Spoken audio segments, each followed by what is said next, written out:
여러분 안녕하세요. 7월달 농사 모습 보여주기 위해서 지금 현관 앞에 이렇게 서 있습니다. 지금 시간이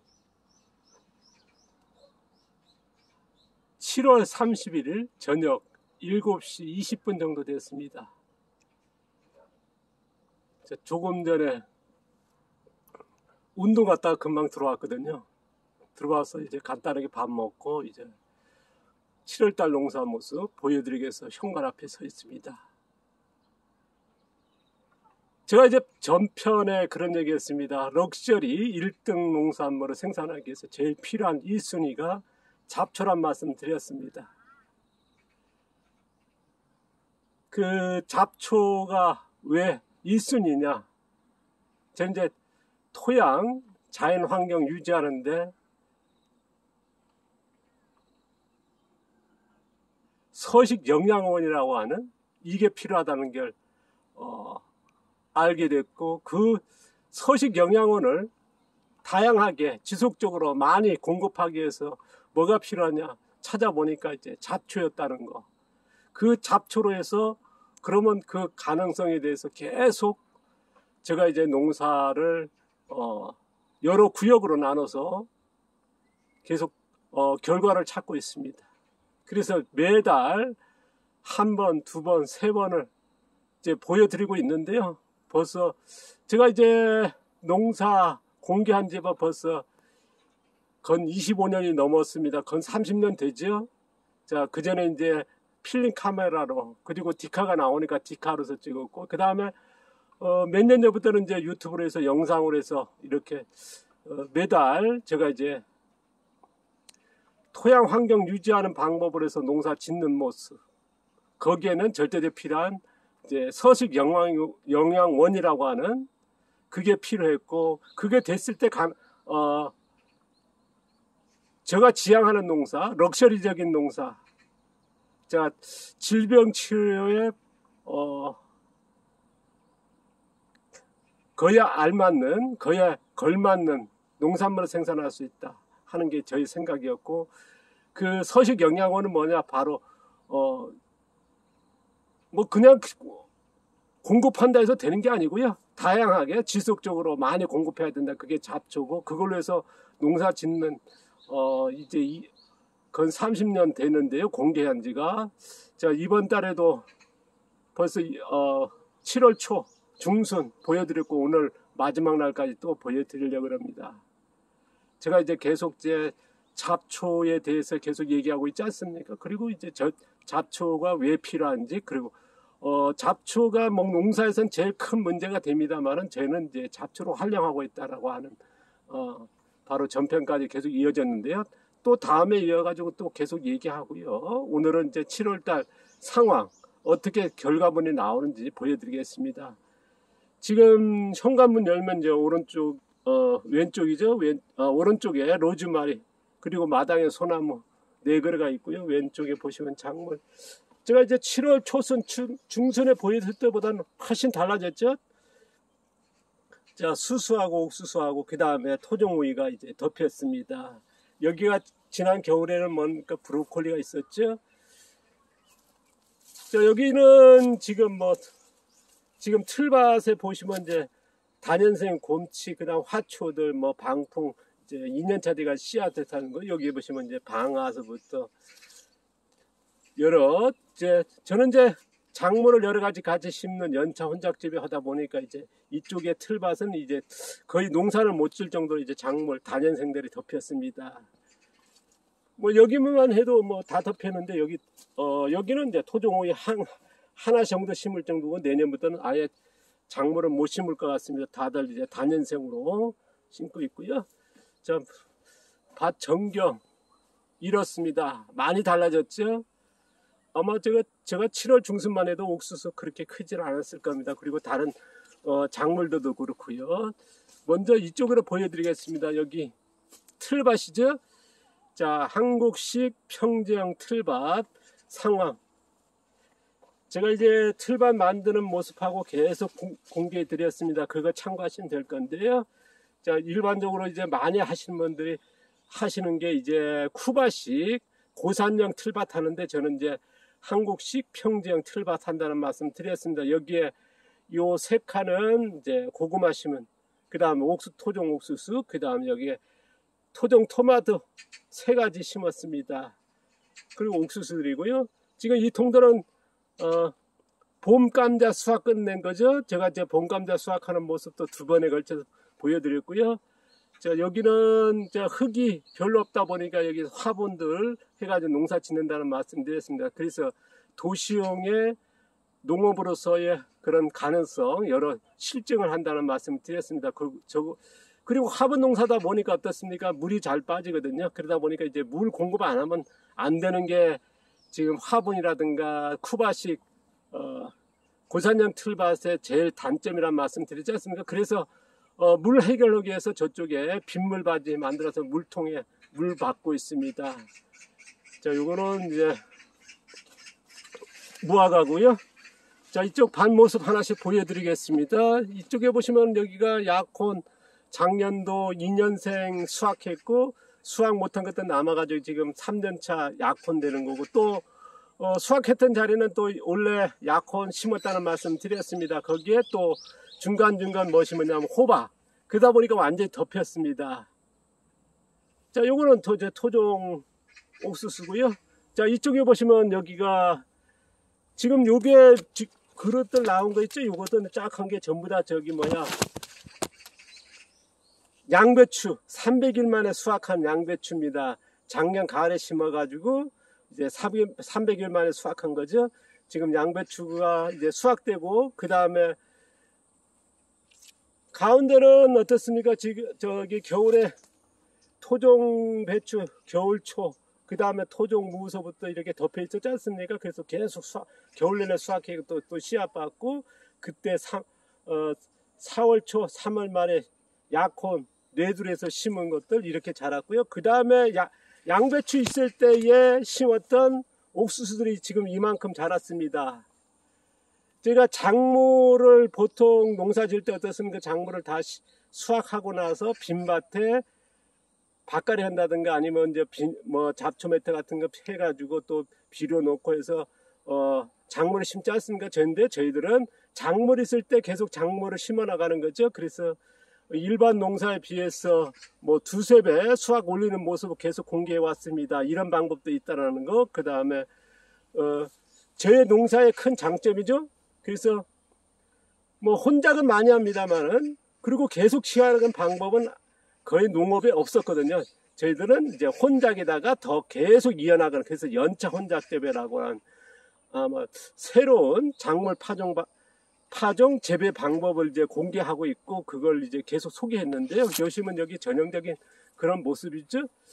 보시면 이제 여기가 약혼이 있는데 호박이 있는 거, 그 호박은요 거의 8월 말 돼가면 거의 끝나거든요. 그러면 약혼은 이제 8월 달부터 9월 달, 10월 그때까지 있으니까 큰 지장 없다고 봅니다. 그리고 또 작물을 여러 가지 키우는 쪽으로 가니까 저희들은 이렇게 보면 이제 수박도 빈 공간에 심어놨고 약혼 있는 밭이에요. 그 다음에 호박도 심어놨고, 호박도 이제 여러 가지 종류를 심었습니다. 자, 이쪽에 보시면은 가운데 약혼 옥수수들. 자, 여기도 아까도 말씀드렸습니다만 요 밑둥들은 전부 다 이제야 수확한 양배추, 그리고 양배추가 있을 때 심었던 이제 토종 옥수수, 그 다음에 약혼들, 그 다음에 여기는 토마토입니다. 이제 이쪽이고요. 자, 이쪽으로 가서 계속 보여드리겠습니다. 지금 7시 반 정도 다 돼가 보니까 조금 한데요. 근데 낮에 촬영하면 그렇습니다. 햇빛이 쨍쨍하니까 화면이 잘 안 잡히니까 제가 이 시간 그래서 운동 갔다 와가지고 이렇게 보여드리고 있습니다. 이쪽에 보시면 여기 수박밭이란 말씀 드렸죠. 수박. 지금 수박들 보시면 이제 작은 것부터 이렇게 저쪽에 큰 것들 이제 아마 곧 수확해서 큰 것들은 이제 먹게 될 것 같습니다. 다른 데는 이제 벌써 일찍 키우는 방법에 미끄럼해 가지고 빨리 키우는 촉성재배, 초촉성재배가 합니다만은 저희들은 작물을 천천히 키우는, 자, 천천히 키울 수밖에 또 없습니다. 왜냐 그러면 저희 농사는 오늘 정말 말씀드리고 싶은 바로 전편에 얘기했습니다. 땅심으로 농사를 짓는다고. 자, 땅심 뭡니까? 이제 작물에 필요한 양분을 토양에서 생산된 거죠. 자생적으로 생산하는 걸 그걸로 해서 작물을 키우거든요. 그러다 보니까 이제 제가 차린 방법은 뭐냐? 바로 지연재배, 초지연재배라고 하는, 그러니까 다른 농사에 없는 용어고 키우는 방법이죠. 자, 이쪽에 보시면 여기는 지금 약혼, 여기가 3년차 되겠죠. 자, 3년차 된 걸 뭐야 보시면 이제 보통 약혼 같은 거 한번 봄에 심어서 가을에 수확하지 않습니까? 저는 이제 재작년에 수확 안 했고 올해 또 이렇게 자라니까, 그러니까 두석이 이렇게 그루가 큰 겁니다. 자, 여기 3년차 약혼밭이고요. 자, 이쪽에 보시면은 여기가 이제 토종오이하고 토마토도 심었습니다. 그리고 양배추 있을 때 심었던 옥수수들 이렇게 덮이고 있습니다. 아마 7월 중순만 해도, 그때만 해도 이제 뭐 조금 밭이 양배추들 있었고 그렇지 않습니까? 양배추 다 수확 끝냈고 거의 다. 여기는요, 이거 뭐 띄엄띄엄 하나씩은 있습니다. 여기는 토마토 3종류 심었고요. 그 다음에 옥수수들. 그리고 또 가을 되면 이제 우리가 이제 8월 말 9월 달 돼가면 또 옥수수 사이에 또 양배추나 브로콜리도 또 심게 되겠죠. 그거는 이제 그때 보여드리고요. 자, 이게 저희들 농사 방법, 일반적인 농사에 지금 나와 있지 않은 방법을 해서 계속 제가 하자고 있지 않습니까? 그러니까 보통 무교원 농사, 자연농하면 생산성이 떨어진다. 그건 이제 생산의 기술이 없으니까 그거. 저는 이제 지금의 자연농 아니면 이제 무교원 농사에 하는 일반적 화학농, 친환경, 유기농 그런 농사보다는 더 생산 높지 않습니까? 그걸 제가 보여드리고 있어요. 그래서 매달 한 번, 두 번, 세 번씩 보여드린 거거든요. 뭐 되게 보면 자연농이나 이런 무교농사는 이제 수확량이 안 된다라고 알려져 있지 않습니까? 그런데 그렇지 않다는 거. 자, 이쪽에는 제가 앞서 얘기했습니다. 약혼이 이렇게 덮인 거는 원래 4년차 약혼밭입니다. 자, 4년차 약혼은 거의 뭐 본 적도 시도한 사람도 없을 겁니다. 아까도 2년차도 없지만은 또 3년차 보여드렸고요. 지금 요거는 4년차입니다. 그러니까 이렇게 뭐니까 그루터기가 많이 커진 겁니다. 자, 이쪽에는 지금 참외밭입니다. 참외가 저 끝에까지요. 종류별 일항마다 각각 두둑마다 이제 각각 다른 이제 참외가 종류별로 심어져 있고요. 뭐 조선 참외, 열골 참외, 조선 참외 이런 식으로 심어져 있습니다. 그리고 사과 참외나 참외는 하나씩 또 익은 것도 보시면요. 이거는 이제 사마 참외인데요. 집사람의 사과 참외는 다른 참외는 잘 안 먹는데 사과 참외 먹더라고. 그래서 사과 참외 하나 벌써 엊그제 해가지고 갖다 줬습니다. 그러니까 뭐 낼로 먹더라고요. 표현이 그렇습니다만은. 그리고 지금 아까 양배추 얘기했습니다만, 양배추 제가 일반적으로 봄 양배추가 50일, 60일만 수확하고 겨울 제주도 양배추가 100에서 120일 만에 수확하는데, 저희는 3배, 5배 키운 양배추 수확한 한 모습도 보여드렸죠. 지금 양배추가 남아 있습니다. 몇 개씩. 지금 이거 양배추가 그러면 이게 330일이 넘죠. 자, 지금 세계 최초, 세계 유일 330일이 넘은 양배추를 보여드리고 있습니다. 자, 인삼 1년짜리가 있고 6년짜리가 있으니까 왜 6년을 키우겠습니까? 오래 키우는 게. 전데 양배추는요, 우리가 이제 봄에, 가을에 심으면 겨울, 1월달, 2월달 되기 시작하면 수확이 끝나고 2월달 넘어가면 이제 어떻습니까? 꽃대가 올라오지 않습니까? 그리고 터져버리거든요. 그러니까 이게 상식입니다. 식물의 관계로서는요. 그런데 저희들은 그게 꽃대 안 날라오고 지금 결구돼서 수확한다는 거. 그러니까 3배, 5배. 그러니까 세계 최초, 세계 유일한, 제가 이제 원래 22년째 수확되고 있지 않습니까? 자, 여기 전체, 자, 참외밭. 그리고, 중요한 건, 아까도 말씀드렸습니다만, 요게 전부 다 이제 양배추 그루터기죠? 그리고 양배추 있을 때 심었던 옥수수들, 그 다음에 참외들. 그러니까 일반에서는 아까도 말씀드렸습니다. 다 수확 끝내서 작물을 심는데 저희들은 작물이 있을 때 계속 심는다는 거. 그래서 연차원작 재배라고 하는, 그래서 자연농의 생산량이 떨어진다, 그런 거는 안 해본 사람들, 기술이 없는 사람들의 얘기고요. 자, 화학농보단, 친환경보단, 유기농보단 생산성을 높일 수 있는 방법, 그걸 제가 보여드리고 있고 그걸 계속 소개하고 있습니다. 제가 이제 앞서도 얘기했습니다만 생산성이 안 된다, 그런 분들이 이제는 없거든요. 왜냐 그러면 계속 보여드리니까요.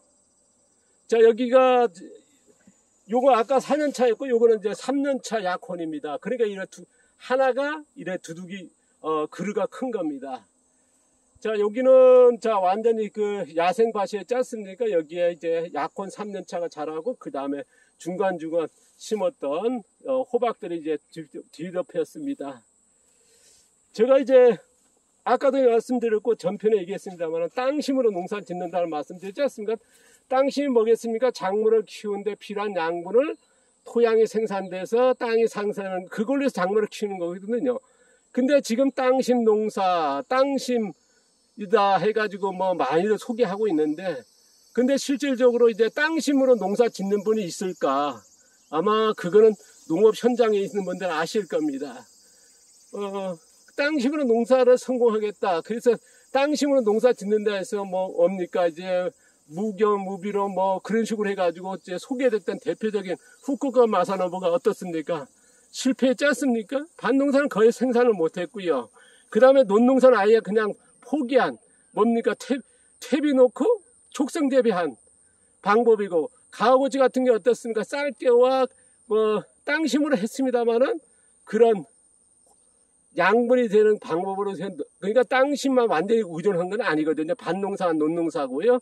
그러고 기무라 같은 경우는 아예 퇴비 놓고 농사 짓지 않습니까? 그만큼 우리가 이제 알려진 농업의 대가들도 땅심으로 농사 짓는 건 그만큼 어렵다는 거.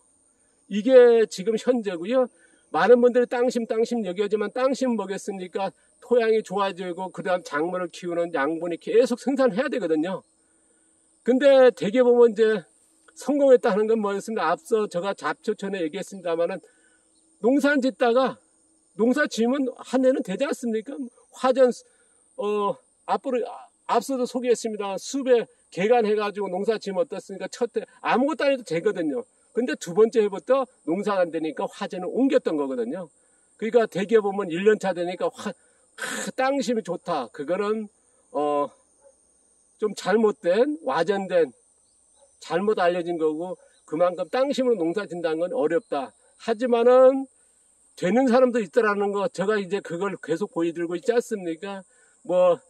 아까 이제 양배추만 보여드려서 양배추 같은 경우나 브로콜리나 그런 작물들 이렇게 보면 이제 농약 없이는 안 되는 작물들이 있다 합니다만은, 근데 농약 없이 할 수 있는 방법이 뭐냐? 앞으로 전편에 얘기했습니다만은 토양을 살리는 것이다 라고 하는 것. 그래서 토양 자연 환경 유지를 높이는 거. 거기에는 절대적으로 뭐냐? 새로운 용어였죠? 서식 영양원이라고 하는, 이게 다양하고 지속적으로 많이 공급됐을 때 가능하다는 말씀을 드렸습니다. 자, 서식 영양원은 뭡니까? 제가 이제 미생물편에 얘기했죠? 미생물편에서 소개할 때 그런 얘기 했습니다. 자, 미생물 증식과 배양에 있다. 증식과 배양에 쓰는 그런 것들은 뭡니까? 이제 그래서 영양 배지, 그 다음에 서식 영양 배지를 소개했습니다. 거기서 미생물편에서는 배지라 하는 거고요. 농업 쪽에서는 우리가 농사편에서는 영양원, 그 다음에 서식 영양원, 이거를 했을 때 제일 적합한 게 잡초란 말씀을 전편에 소개했습니다. 그리고 오늘 하나 더 붙일 거는요. 제가 이제 미생물 편에서 아까 영양 배지와 서식 영양 배지가 있다는 말씀 드렸지 않습니까? 거기에 따라서 이제 증식과 배양이 달라지고 미생물이 전혀 달라진다는 말씀 드렸는데요. 토양도 마찬가지입니다. 여기서는요, 하나가 더 추가됩니다. 자, 영양 배지에, 그건 미생물 편이고요.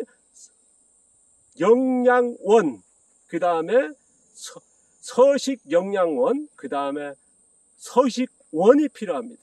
하나 더 추가되죠. 미생물 편에서도요, 미생물 쪽에서 서식 배지라고 하는 그걸 합니다만은, 그거는 이제 크게 쓰지는 않습니다. 그런데 대표적으로 이제 영양 배지와 서식 영양 배지는 절대적으로 쓰는 거거든요. 그거에 따라 큰 차이 나고 그걸 정확히 알아야 된다는 말씀드렸고요. 농업도 마찬가지입니다. 영양원과 서식원과 서식 영양원을 정확히 알아야 된다 하는 게 저희 생각이고, 이런 용어가 지금 농업에서 나와 있지 않습니다만 써야 된다는 거. 그러나 미생물에서는 그 배지에 대해서는 지금 용어는 그렇게 각기 좀 다릅니다만 정확하게 이게 쓰고 있거든요. 그리고 써야 되고요. 근데 미생물 편에서 많은 분들이 이제 강좌라든가 용어들이 뭐 많은 그 미생물 얘기가 나오는데 그건 쓰지를 못하고 있습니다. 그러니까 뭐냐, 우리가 이제 뭐 제가 앞에 전에 얘기했습니다. 40년 미생물 썼는데 효과 없다. 우리나라 농업에서는 정확하게 쓴 게 건 25년 정도 됐거든요. 25년 뭐 토착 미생물 해가지고 뭐 쓰기 시작했습니다. EM 같은 거 쓰고 뭐 그 다음에 광합성 미생물 무슨 미생물 썼는데 효과 있습니까? 효과는 있어도 그건 미생물의 효과보다는 미생물 과정에서 발생한 대사 물질에 의한 이제 효과지 않습니까? 그걸 우리가 이제 착각할 뿐이지 직접적인 미생물 효과는 못 보고 있는 게 아마 누구나 이제는 인지할 겁니다. 그런 것들이 이제 거기에는 결정된 게 많아. 바로 영양원, 서식 영양원이라고 하는 미생물 편에서는 어떻습니까? 영양 배지, 서식 영양 배지라고 하는, 그래서 농업도 마찬가지로 이제 영양원과 서식 영양원이 큰 좌우한다는 것. 그게 바로 땅심을 만드는데 핵심이지 않을까 하는 게 저의 생각입니다. 그래서 제가 이제 계속 매달 공개하는 거고요. 한 달에 뭐 몇 번씩, 그 다음에 농사 과정을 계속 제가 이제 이런 이론적으로 이제 공개하는 이유이기도 합니다. 이런 쪽에 이제 지금 현재 농업에서는 아까도 후쿠오카 마사노마 가와고치나 키무라도 성공하지 못할 정도로 어렵고 합니다만은, 그러나 제가 어떤 상황이 와 있고 어떤 결과물이 나오는지 계속 공개하는 거니까요. 뭐 이게 참고될지 모르겠습니다. 그러나 몇몇 사람이라도 참고했으면 좋겠다는 생각으로 계속 공개하고 있습니다. 자, 2025년도 7월 31일 지금 자 해가 거의 다 졌습니다. 자, 다시 오지 않을 2025년도 7월 31일 어둠이 내리기 시작한 저녁, 제주도 하늘과 구름, 빛, 저기 나무 살짝에 대한 한라산이 보입니다. 자, 오늘 저는 이제 운동하고, 자, 아침 새벽부터 일하고, 자, 하루를 알차게 보냈습니다. 여러분도 알차게 보냈을 보고요. 행복하시기 바랍니다. 감사합니다. 고맙습니다.